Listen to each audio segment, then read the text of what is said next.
Pwede mo man sagutin ang aking mga tinatanong, dahil nagugulo na ang isipan ko kung ano ba talaga ang kapalaran ko.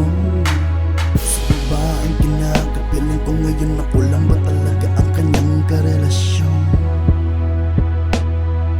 Dahil sa tinga ko ay may bumubulong na tinig na di ko alam kung saan ba siya nanggagaling. Ako ay nababali sa kanyang mga sinabi. Sinungaling naman daw ang puso niya, di naman daw talaga ako ang kanyang sinisinta, na merong pang iba na nagbibigay sa kanya ng inip. Kaya pala malamig ang yakap niya na sa akin ay umiinip. Gusto kong malaman ang katotohanan, maaari mo bang sabihin sa akin ang dito na nalaman? Salamin, sabihin mo sa ang lakat ng mga nilalaman ng kanyang damdamin. Salamin, huwag kang magsisinungaling, para malaman ko ang kanyang mga saloon. Ako'y patuloy naguguluhan sa nangyayari. Bakit nakikipagtitigan ako sa aking sarili? Maraming tanong sa isip ko na wala pang sagot. Ipakita mo yung totoo, wag mong ipagdamot. Ikaw lang ang gusto kong kaharap, ikaw ang tunay. Mahal niya ba ako?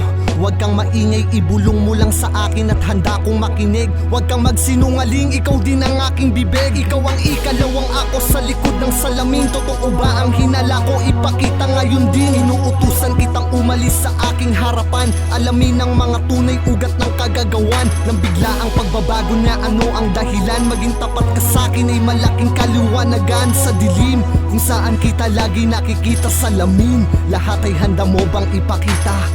Salamin, sabihin mo sa akin ang lakat ng mga nilalaman ng kanyang damdamin.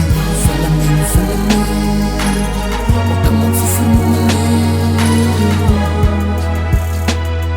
para malaman ko ang kanyang mga saloon. Sumabi ka, huwag ka lang basta tumayo dyan. Sabihin mo ang tunay, huwag mo ko basta titigan. Ano ang dahilan? Paano, bakit, saan? Pwede bang sa pag-iyak kong to ay huwag mo na akong sabayan? Kailangan ko lang ng tulong mo sa gantong sitwasyon. Lumabas ka saglit dyan sa likod ng refleksyon. Alam kong alam mong dinadama ko na emosyon, at kung ano-ano ang kinikimkim ko na tensyon. Dito sa dibdib ko, tagal lang nakasiksik to. Ikaw lang ang tanging may kakayahan na masilip to. Pakiusap ka, usapin mo ko, pakiusap umimik ka. Masikip na damdamin ko to, wag mo nang pasikipin pa.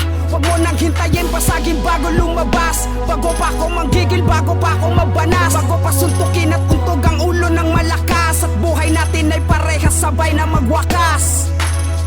Salamin, sabihin mo sa akin ang lakat ng mga nilalaman ng